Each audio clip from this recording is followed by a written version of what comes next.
What's up guys, welcome back to another episode of Site Visit. I'm Nick Schiffer and we are looking at a ton of spray painted lines on this floor. Let me tell you what's going on. So obviously material delays, subcontractor delays, labor delays, all of that we've talked about a lot. Well, in this industry, we're dealing with shortages, we're dealing with delays in material, things of that nature. Here's a perfect example of one that we just ran into.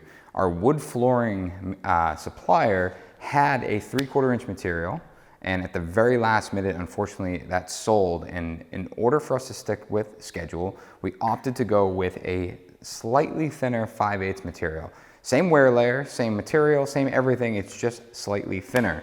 What that did to us is that all of our heights, our tile transitions, our stair transitions, our cabinetry, everything was set to be a transition between 3/4 inch material and, for instance, when you step into the floor for the tile, it was designed to be completely flush.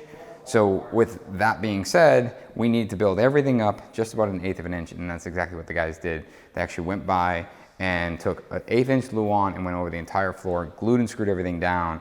Pat, one of our carpenters, actually came up with a great idea. It's actually right here.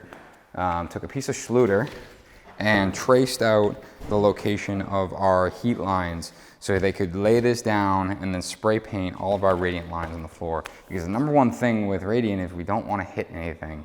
You know, if you hit something, that just needs to be repaired immediately. And now that we're covering it up, we're actually running probably a larger risk of hitting it because we can't see it. So the guys took the time, and you can see all of the loops have been sprayed. So now we can make sure we're keeping things away. Some of the floor is being installed. Up here, we don't actually have radiant. And the reason being is that downstairs, you're gonna be radiating enough heat to get up to the second level here. So what we're doing is we're installing a 5-inch white oak. It's just a regular plain sawn white oak. Same thing up here. Like I said, we don't have radiant, so you don't have the spray painted lines, but we do have the luan. And I'll show you exactly why. I'm gonna grab a little short piece. One thing we're doing is we're actually trying to keep all of the short pieces, anything under 2 feet, we'll stuff under closets, under cabinetry, under the bed location. That way in the field, you have all the long pieces.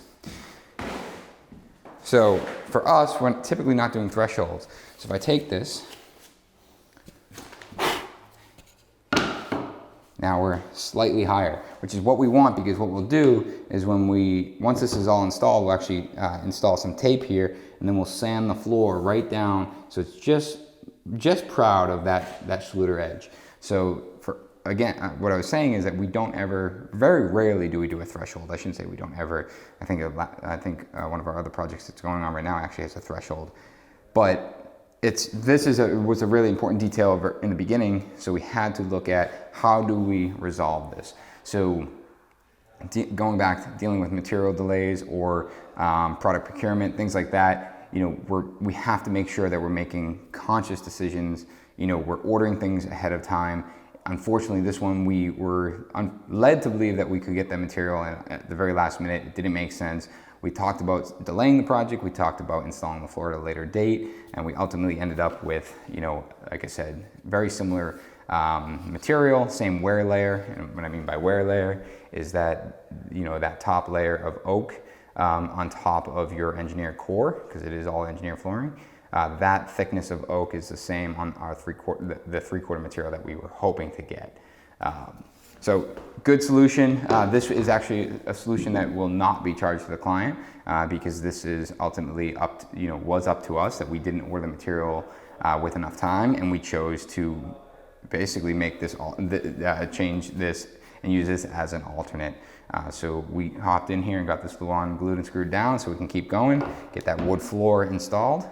We are up in the primary bathroom. We've talked about it before, but we always, anytime we're doing a curbless shower, we're gonna waterproof up on the floor. You can actually see our curdy band wrap up, and then when our baseboard is installed, it will actually cover that. And anytime, you know, you guys have made a great comment on a previous project of using PVC baseboard, you know, for the flat stock. We've walked through that detail. Check out one of our project 174, I think it was that we talked about it. But that way the entire floor is waterproof. And then stepping in here, we have a wall-to-wall linear drain. We make sure that when we frame this, we actually have our linear drain on site. We've already talked about this at our other project. If you guys don't know, pulls the drain out, it allows you to service it, get down and in here, and pull that out.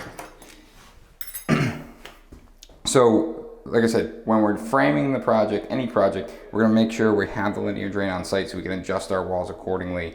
And then same thing on this, is when water runs down this wall, we want it to go into this gap. Now, the architect spec'd a black edge profile, so that gap actually looks a little larger than it is, but it gives it a nice clean looking line. As the water rolls down, it's gonna go right into the drain. Same thing on the two end walls, and then on the floor, it catches right here. Rolling up, we have our niche. This one doesn't have any lighting in it, but downstairs does.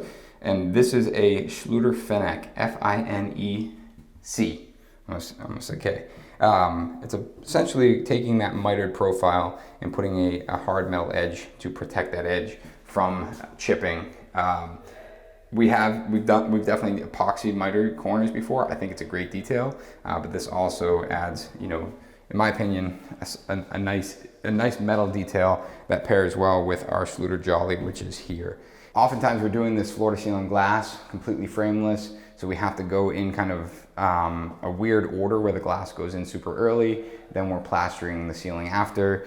Same thing with the tile, we're setting glass track, then we're tiling, then the glass goes in, then we're installing the ceiling. And that way, when everything's all said and done, there is no track that is exposed for the glass. You're getting this true frameless look. This is similar to downstairs, so let's hop downstairs. I want to show you that. And while we're doing it, while we're walking downstairs, you can actually see our steel staircase. We have our sub treads on now, and the sub treads are all steel. We talked about Colby and Trowel. They got this wall super flat. So as you look up it, we have the lights plastered into the side, and our steel treads are consistently straight all the way up. Our next step is actually gonna be painting this black to match our steel girders and things of that nature. And then we're gonna do our white oak treads. A couple of details there, we're gonna actually add a mass loaded vinyl between our oak and our steel. So when you're running up the stairs, you're not getting that wood to metal connection. You're giving a little cushion to allow it to, you know, and that will be a completely glued system. Just to absorb some of the noise going up a steel staircase. If you guys have ever ran up a steel staircase, it does have a little bit different sound or feel to it than, say, a wood frame. And all of that's gonna be attached to the underside here. It's gonna be attached from the underside. So we'll be able to drill through here and attach all the treads from below. The final detail is actually a blue board or is a plaster ceiling that will go from steel stringer to steel stringer. We're actually gonna keep it off just slightly to have this really nice intentional reveal. And we've actually left this all unplastered. So it's the same thing. If you can imagine, take another piece of white oak flooring, but if you can imagine this being blue board, keep it almost like that, right? And then that will go all the way down the wall. And the nice thing there is, again, it gives you a very intentional separation between the staircase and the wall. It's really important to us, you know, these details, you know, you can slam it up against and no one's gonna think anything different. But when you do separate it and you create that intentional separation, you're almost celebrating the fact that the staircase is separate from the wall, which is important to us in the detailing. Lower bathroom here, very similar detailing, same thing. This shower is actually a little bit longer. The wall to wall and back wall linear drain setup. I'm actually curious if you guys would like to see a how-to step-by-step on how we set up showers from the very beginning, because it is a detail that is really important to us. If you guys are interested, comment below, let us know. A couple of the other details, we've done this before. We've actually installed our tile with a Schluter Jolly, and then we've plastered after, bringing that to a stop bead. So that right there, completely flush. Super nice detail, really clean looking. The less your eye kind of has to look at edges, I think that the bigger the space feels. So when you're looking through this door, you're not catching the edge of that jolly, you're just catching this completely planar surface. But it is really important that you do have this intentional separation where you're not just trying to plaster right to your tile, you're actually creating a metal stop so you have that really clean straight line. Same thing with the niche here. We use the Schluter-Fenech, and then up top here, we actually had a custom Klus light made. And what we did is we actually tucked it up high enough so when you're standing outside the shower, it's going to look as though light is just pouring down. without getting the hot spots. Obviously, as you get closer, you can kind of see up and in there, but when you're stepping back, it's going to give this really nice radiant light that pours down this wall, giving you the light within the shower because we don't have a recessed light, but also giving this dramatic look across the tile. Someone had talked about this before, about oftentimes their guys won't install this lighting above a shower like this because it catches the edges of tile and can show discrepancies. A great tip for that, anytime we're tiling a shower or tiling big walls, we want the final lighting to be installed. We don't have the final lighting here, so what we're going to do is when we're setting up our work lighting, say an LED light or something of that nature, put it in the location that your light is going to be. If you have recessed light, hang two light bulbs in the approximate location of those recessed light. So while you're working and you're setting tile, you're going to catch some of those discrepancies that might happen or might show up when the final lighting is installed.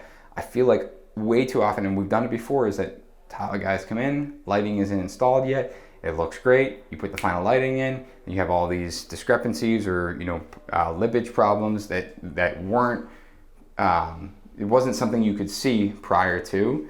So putting final lighting in if you have the opportunity, or putting lighting in the final location at the very minimum, sets you up for a much more successful tile install. All right guys, appreciate you hanging out this week. We have a lot going on. We are actually going to be off next week for the 4th of July. The entire company shuts down. It's something mandatory. We do it twice a year, around Christmas and around 4th of July, to take a little week to recharge. We will have another episode next week, so make sure you stay tuned to that. And as always, make sure you drop a comment below, let us know what you like, what you don't like, and we'll see you next week.